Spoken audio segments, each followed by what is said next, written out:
wanted to bring up. And this is from the Gateway Pundit. It says, what the media won't tell you is that Bill Clinton, charged of 11 felonies and impeachable offenses, Trump accused of 0 felonies and 2 non-crimes. And this is from Jim Hoft over there at the Gateway Pundit. And it's very short. It just simply says this: the Trump impeachment sham is unique in a number of different ways compared to previous impeachments, and most notably because no crime was committed or defined. President Trump is accused of 2 offenses, neither is a crime. Article 1, abuse of power, which is broad and undefined non-criminal action. And Article 2, obstruction of Congress, not a crime and completely made up charge. Now compare that to the Clinton impeachment trial in 1998. Bill Clinton was accused of 11 separate felonies and impeachable offenses. The Starr report presented on September 9th, 1998 presented 11 impeachable offenses. Bill Clinton was eventually charged because he, quote, willfully provided perjuries, false and misleading testimony to the grand jury, unquote, and, quote, corrupt efforts to influence the testimony of witnesses and to impede the discovery of evidence, unquote. And so that's witness tampering. So the Starr report cited 11 specific possible grounds for impeachment in 4 categories: 5 counts of lying under oath, 4 counts of obstruction of justice, 1 count of witness tampering, and 1 count of abuse of constitutional authority. Reiterate, this is Bill Clinton. That was Bill Clinton, 1998. So that was 20 years ago. And now the House has set this thing up against President Trump. Neither of the offenses are crimes. Neither of them are true. And, you know, of course, abuse of power is broad and undefined non-criminal action. I mean, what is abuse of power? Look at what Barack Obama did and all of the executive orders. Those were abuse of powers where they mandated law through the executive branch, which did not go through the House or the Senate. They did not become law. He just ordered it. And then when Trump nullified those things because they weren't law, then Trump, what they've done is they send it to the federal court, and a federal judge says he can't change Barack Obama's executive orders that were unconstitutional. So talk about abuse of power from the judicial branch, talk about abuse of power from Congress, who has actually been the ones that have been making up these charges against President Trump. They're the ones that are actually in the position of abusing their power and trying to take power over the administrative branch of government. And of course, obstruction of Congress is not a crime. And President Trump didn't do anything except, wait a minute, Congress is demanding this information. I want the court to decide if they can even ask or require this information. And because he wanted to go through the courts, which is the proper way to do it, they are charging him as obstructing their investigation, obstructing Congress. So Bill Clinton, however, 5 times lied under oath, 4 times obstructed justice, 1 time tampered with the witness, and 1 time abused his constitutional authority. So that's today's news article. I wanted to put that on the table and get your thoughts on it. Mark, I want to bring you back in. What do you think about all this fine information? I did not have relation. Wait, I don't know. I'm just trying to remember back here. I guess that's a quote that we don't want to hear, I guess. No. And what is the definition of what was the word that he couldn't define? I can't remember. What? It depends how you define what is. Is right. Exactly. Yeah. So that's how absurd all of this is to me. That's my input on this, is that it's all absurd, and we need to give Trump some leeway. Yeah, absolutely. And of all the people, there's one person that's on President Trump's defense there in the Senate is Ken Starr, who was the prosecuting attorney there for the Bill Clinton impeachment trial. And so Ken Starr is going to be defending President Trump. And they're saying that the reason that he's coming in is to make sure that the procedures are properly followed, and also to probably relate how President Clinton actually did crimes. And he won't be able, if he was his defense attorney, he won't be able to do that. No, Ken Starr was the prosecuting. Oh, the prosecuting. Okay. Yeah. And so he's just trying to make sure there's a sheer balance of what's going on in the Senate to make sure that President Trump's rights are protected. All I can say is this is ridiculous. It is ridiculous. It's stupid and it's absurd. And it is time. I'm sorry. It's time we shut those people down, that God shuts them down, because let them be president. There was when Barack Obama was rewriting the Constitution and doing his own thing and playing the executive branch, the judicial branches, when he was being Congress and the Supreme Court all together as one, so to speak, not literally, but deciding to be the end all king of this country, doing whatever he wanted. There were no voices that rallied beyond in such hate and in such made up stuff. Yeah, there were voices that said, hey, this shouldn't be happening. But the country didn't rise up in rebellion and evil as it does now for President Trump. And it is time that the evil forces that are working through Pelosi and others just like her, it is time that they fall into the traps that they've presented, and it's time they are brought down. That's all I can say. I'm so tired of the evil. It's time because all they're doing, all of this is happening because Trump's about to expose them for what they are, and they want to, their sleight of hand.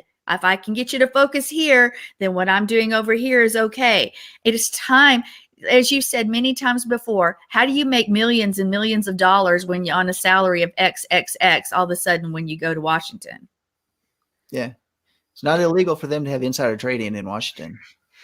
So. Who is it that can't see the timing of all of this? I mean, it's ridiculous. I mean, here we get ready for elections, and what do they want to do? I mean, for the past 6 months, and now even into 2020. By the way, do you notice this is 1/20/2020 today? Yeah. Pretty cool. Yeah. It doesn't mean anything, but it's kind of cool. I think we should reelect Ronald Reagan. Yeah. I mean, after all, he was a decent president. Well, they put dead people vote all the time. Yeah. So why not just bring a dead president in? Well, as for me, I love having a president that's not a politician. All his imperfections. I like it. And I want him to be able to finish what he started without all these silly made up obstacles.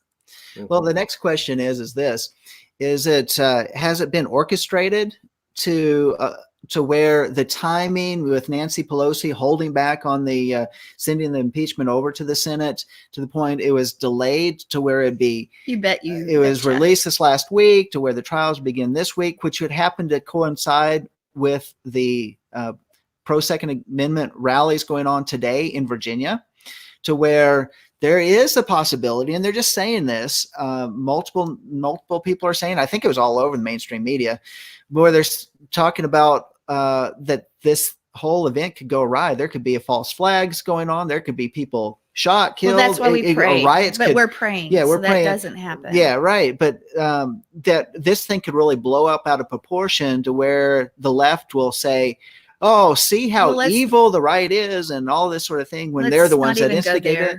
But it's all happened at the same time as the impeachment hearings. It's to cast a bad light upon anybody that would be a Trump supporter during this time period. Well, no, but what I'm saying is, let's not put it out there. Let's let Yah show his hand and make them all look like fools that have tried to do this. let's not rehearse the bad. Let's stand up and speak what God, speak things that are not as though they are, instead of getting in there and saying, whoa, whoa, whoa. Yeah, we need to be aware. That's why we need to pray. And that why we need to declare his word and say, no weapon formed against President Trump, no weapon formed against God fear, those that love Yahweh shall prosper. None. And every tongue that's risen up against them, we condemn in the name of Yeshua HaMashiach. But that's our heritage. Period. Let's come up, just as I said at the beginning, let's act as God to Pharaoh. Good point. All I right. like it. Good deal. All right. Well, Well, even if God does come in and show this to be all as absurd as it is, they'll just spin that. They'll spin God. yeah. Well, And that's what causes us to go into the next phase of Armageddon and all of that is spinning God. yeah. I got a survey this last week from President Trump's campaign. And of course, it doesn't always allow for a comment, but if it allows for a comment, I always put comments in. And I said in my comments, all right, now it's time to no longer delay. They've gone after everybody that's been not everybody, but a number of top pro-Trump supporters and indicted them on and convicted them on and even sentenced them on these made up charges. When's it time that they're going to go after these other people that have actually committed treason and sedition against the president of the United States? Those in the FBI, the CIA, the NSA, in Congress, in the Democrats, all of these leaders, Hillary Clinton, and the mainstream media that continue to perpetuate the lies. When are they going to actually go after them? And I said in my comment, I said, it's time now that you pull the plug and do something, because the American people need to see true justice, not a two-tiered justice system out there. And this is where we're at. This is where we're at in our country. And I think one of the key aspects about what's going on today in Richmond, Virginia, is that people are concerned that it could truly be the kickoff of a civil war in the United States, because people are tired of this two-tier justice system. They're going after What do you mean by two tiers? Well, they're going after President Trump for non-criminal acts. And they let the criminals go. And yet President Clinton, who had all sorts of charges, they just dropped him on him.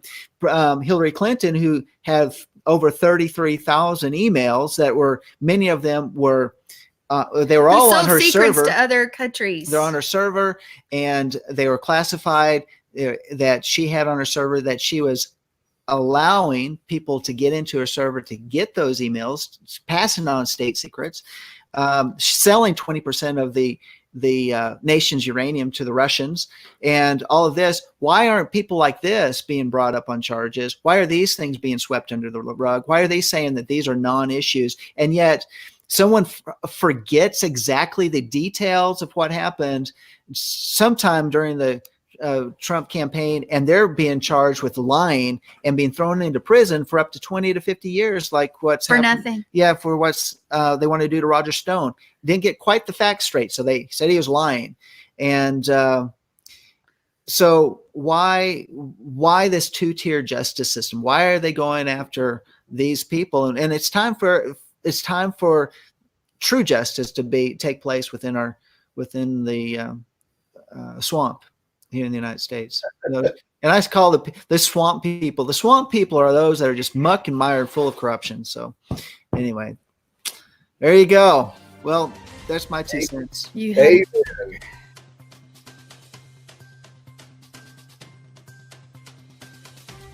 We are richly blessed to bring you what we believe is the fullest, most diverse, yet up-to-date progressive teachings, discussion, and prayer programming you can find anywhere on this planet. Be sure to take the tour of the MessianicLambRadio.com website. I'm Susan Hugi, thanking you for joining us on the Messianic Lamb Video Network.